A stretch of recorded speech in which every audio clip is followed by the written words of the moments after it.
Hey, I've got a question for you. What does money mean to you? In 1963, the Beatles recorded the song Money, That's What I Want, originally written by Barrett Strong. Then in 1964, barely a year later, they wrote and sang Money Can't Buy Me Love. Now, did they figure something out? Were they confused? Or is it just a clever music industry marketing tactic to eventually make them a lot of money? Money can mean so many things to each of us. Is money a significant factor in your life? Does the pursuit of wealth consume your desire to maximize what money can afford? Or is it merely a means to enjoy yourself? How do you allocate your finances? What are your saving strategies? Do you observe the varying spending and saving habits of those you associate with? Do some individuals you socialize with tend to be lavish and open-handed with their finances, frequently indulging themselves or others? Or are they more restrained, avoiding excessive spending and meticulously tracking every dollar they allocate? Now, that's a lot of questions, so let's see if we can find the answers to some of them today. I'm Kate Mason, and welcome to Parenting and Personalities. This is the podcast that connects you to the ones you care about the most.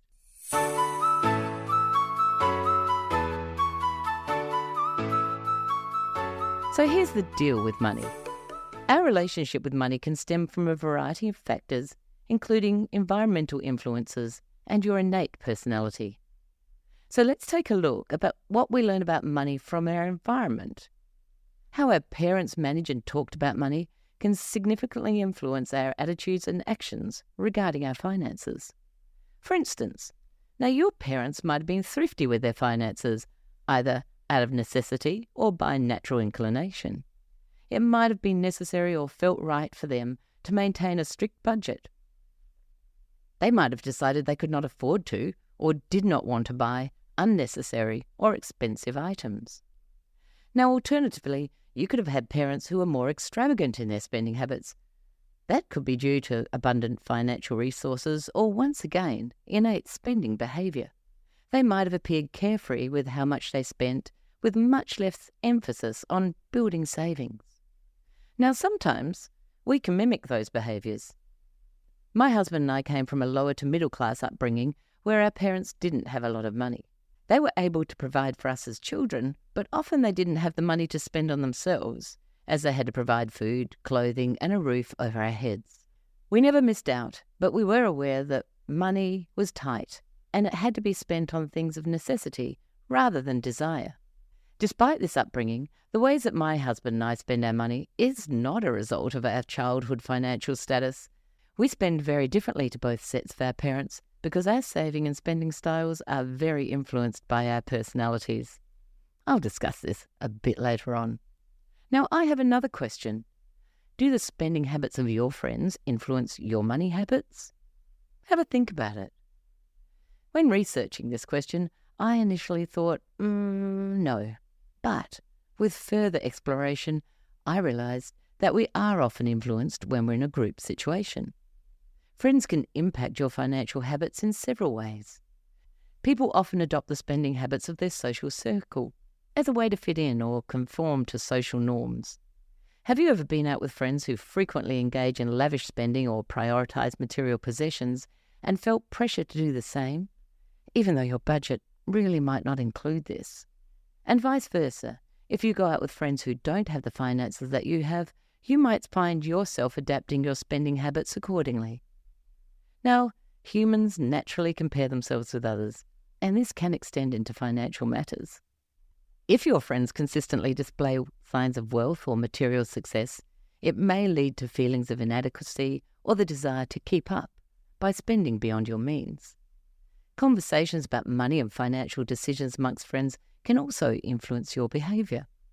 If your friends share tips on budgeting, saving, or investing, it can positively impact your financial habits.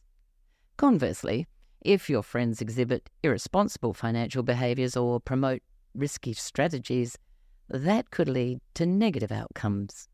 Ultimately, while you have autonomy over your financial decisions, the influence of friends and social circles cannot be underestimated.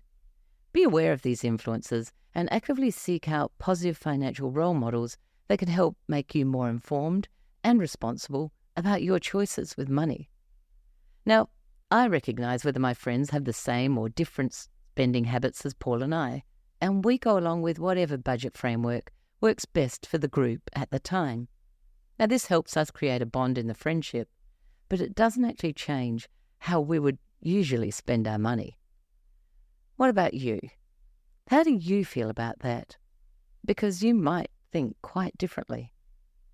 And then there are the circumstances that are out of our control. In the event of confronting financial difficulties, experiencing unexpected expenses like essential appliance replacements, or facing the worst-case scenario of job loss, our ability to indulge in the things we typically enjoy diminishes due to limited funds. On the other hand, wouldn't it be amazing if we received a large salary increase, an unexpected inheritance, or even the ultimate stroke of luck, winning the lottery? Imagine having abundant financial resources at our disposal, allowing us to indulge in any desire we had. That would be truly extraordinary. Do you feel that there are certain parts of your money personality that naturally lean towards spending, saving, and those financial decisions that you make? Because I certainly do. I have been aware for many years that most people I know deal with their finances very much in accordance with their type and their temperament. So let's take a look at the influence that our Myers-Briggs Type Indicator type will have on how we handle our money. Now, the MBTI is a popular psychological tool used to assess personality types. It categorizes individuals into one of 16 personality types based on their preferences in 4 dichotomies. Now remember, we can all use each of the 8 preferences, but one is usually more preferred and used than the other. Today I'm going to revise these 4 dichotomies with an example of how each of them might affect our money habits before we dive deeper into personality types and money. Let's start with extroversion-introversion. This defines how individuals interact in the world. Extroverts tend to be outgoing and draw energy from social interactions, while introverts prefer solitude and need time alone to recharge. Now, due to these differences, extroverts may seek financial advice from others and enjoy discussing financial matters openly, where introverts may prefer to research independently and make decisions in a more solitary manner. Then there's sensing and intuition. Now, this reflects on how individuals gain their information. Sensors focus on concrete information and rely on their 5 senses, while intuitives focus on patterns, possibilities, and future implications. So sensors might prefer concrete data that they can see and feel and know about, and then they might research it before making any investment decisions. On the other hand, intuitives might be more open with taking risks on their investments, as they're more likely to focus on the long-term possibilities and the potential rewards. Then we have thinking and feeling. Now, this describes how individuals make their decisions. Thinkers prioritize logic and objective analysis, whereas feelers prioritize empathy and consider the impact on other people's feelings. So when it comes to making monetary decisions, individuals with a thinking preference might approach financial decisions analytically, focusing on facts and figures, while those with a feeling preference might prioritize how financial decisions impact their relationships and their values. And last but not least, judging and perceiving. This reflects how individuals approach the outside world. Now, judges prefer structure and organization, while perceivers prefer flexibility and spontaneity. These two are very different when it comes to money matters. So judging types prefer structure and planning, which can translate into detailed budgeting and long-term financial goals, whereas perceiving types, on the other hand, may just prefer to keep their options open, and they adapt their financial plans as circumstances change. Where do you see yourself after listening to these examples? Now, here's how the MBTI can shed light on money management. Innate tendencies and preferences influenced by the MBTI can significantly impact your financial behaviours. Understanding your type can help both you and I recognise our strengths and weaknesses in money management and allow us to tailor our approach to our own finances more effectively. Additionally, knowing the MBTI types of others, such as our partners or business partners, can produce such better communication and collaboration in financial decision-making. If you don't understand the money habits and behaviours of all parties involved in your financial decisions and use this knowledge to openly discuss your differences and acknowledge them, then you could find yourself in a financial minefield of misunderstanding. As the saying goes, money is the root of all evil. It can cause great friction in both personal and business relationships. However, if handled well, money can also provide financial security, health benefits, buying power, and lots of fun. Let us look at two personality types that tend to prioritize experiences and relationships over financial accumulation. Today I'm going to use the ESFP and the ENFP as examples. There are many others, but these are the ones for today's podcast. The first one is the ESFP. This happens to be my personality type, and this description of my type describes my innate financial preferences to a T. ESFPs are known for their spontaneity, energy, and love of life. They thrive on excitement and enjoy being the centre of attention. Relationships and social connections are highly valued for ESFPs, and they may prioritise spending money on activities such as dining out, entertainment events, and travel that allow them to bond with others. They tend to enjoy immediate gratification and love indulging in these experiences rather than saving for the future. This can sometimes result in financial instability if not managed carefully. I love spending my money on my family and friends and experiences that can ensure everybody has a good time. Despite my dear mother's many attempts, which were at my request, to help me organise a budget, I was actually a serious failure each time. The budgets usually lasted for about 5 to 6 weeks. I just didn't care enough, and nor did Paul. Mum's personality type, ISFJ, gave her the skill set to be an amazing budgeter and bookkeeper. Sadly, neither Paul or I were born with this awesome skill set and have no desire to develop it either. However, both Paul and I do accept and enjoy not being tied into a pattern of saving and budgeting that doesn't suit who we are. Now, ENFPs are slightly different from ESFPs. They are enthusiastic, creative, passionate individuals who enjoy exploring new ideas and possibilities. As an intuitive, the ENFP often takes even less interest in organising finance than the ESFP, as they value personal growth and meaningful experiences over material possessions or wealth. Their pursuit of multiple interests and projects simultaneously can lead to inconsistent income or financial instability.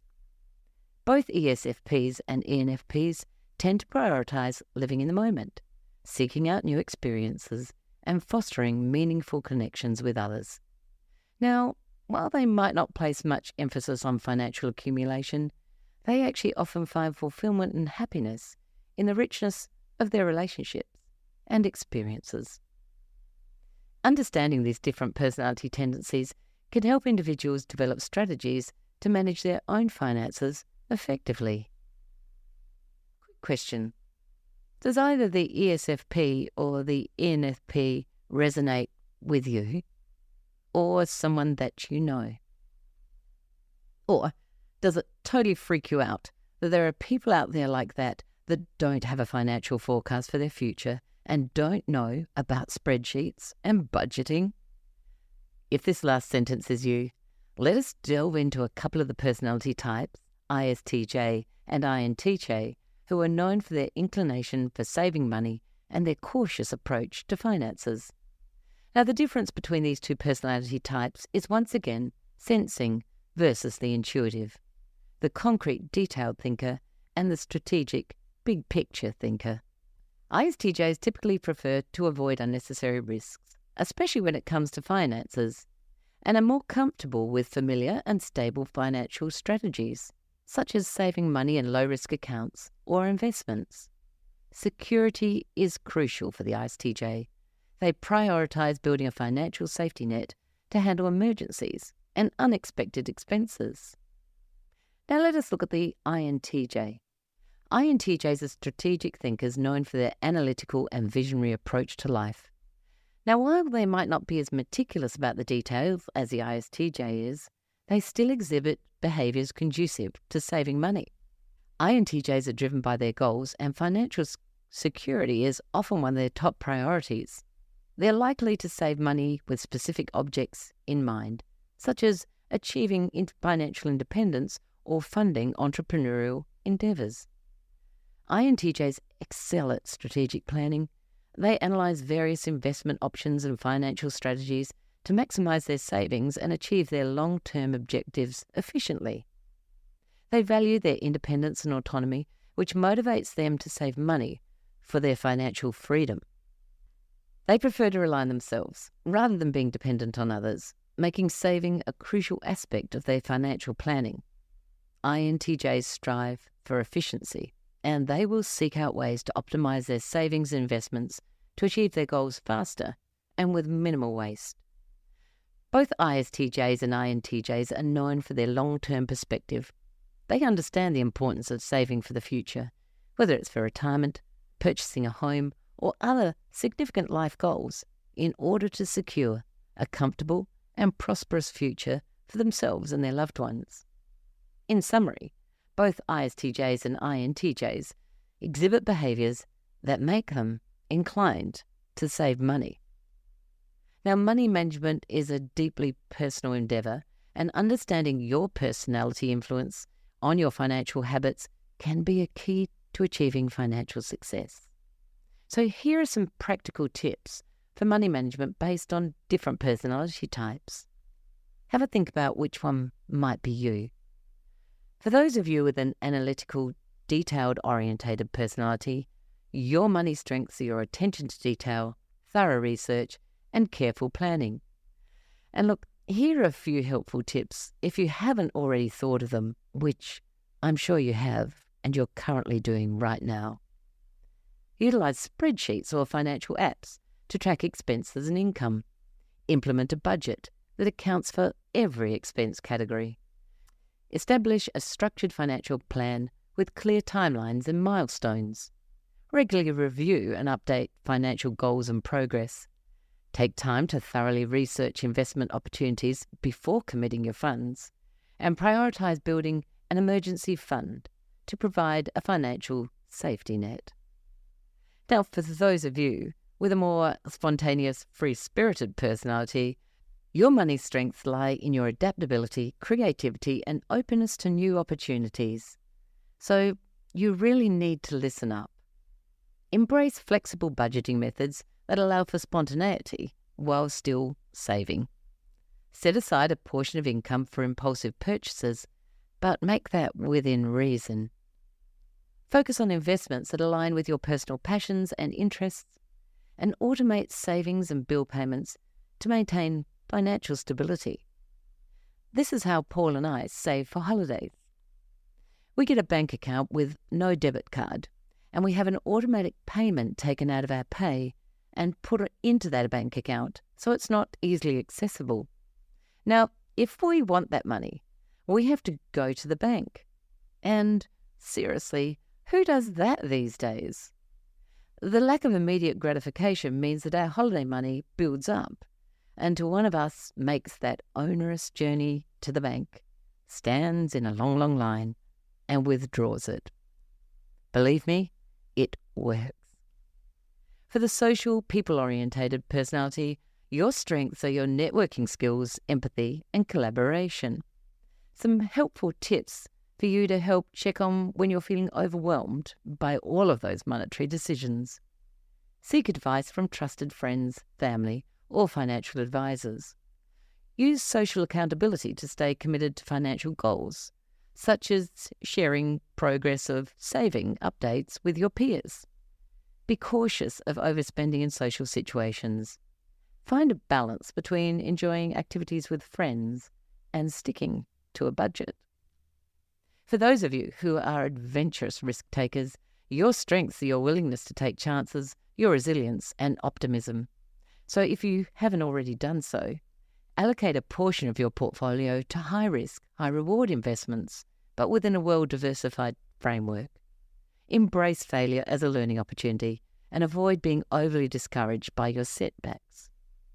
Continuously educate yourself about different investment strategies and opportunities, and keep a balance between risk-taking and prudent financial decision-making.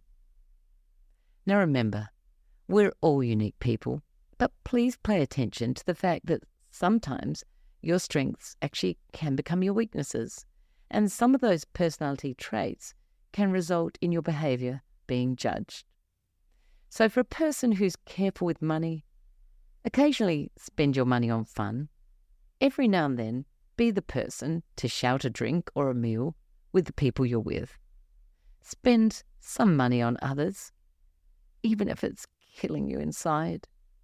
Don't be known as the tight ass of the group, because seriously, no one likes a tight ass. If you're always socialising, shopping or helping others, do remember to think of your own monetary future and that others are capable of taking care of their own financial circumstances. Don't become known as a spendthrift or a sucker. Regardless of personality type, the key to successful money management lies in self-awareness, discipline, and finding strategies that align with your individual strengths and preferences. Regularly reassessing your financial goals and habits can help ensure continued growth and stability over time. Understanding how different personality types respond to and manage money provides valuable insights into our financial behaviours. Understanding your own financial tendencies can empower you to make more informed decisions and take steps towards achieving your financial goals. Whether you're a natural saver or a spontaneous spender, there's always opportunities to learn and grow. As we conclude, I encourage you to take some time for self-reflection. Consider how your personality influences your approach to money. Take charge of your finances in your way and let your unique personality guide you to a secure and fulfilling financial life. Thank you for listening to Parenting and Personality. If you enjoyed this episode, we'd love it if you could leave a rating and a review. That would help others learn about the podcast. If you're interested in discovering more about you and your family's personality types, you'll find my book, Who is This Monster or Treasure in My House, on Booktopia or Amazon. If you have an episode idea, please send a note to thepersonalitycoach@gmail.com. Many thanks to our producers at Stories and Strategies, and we'll see you next time.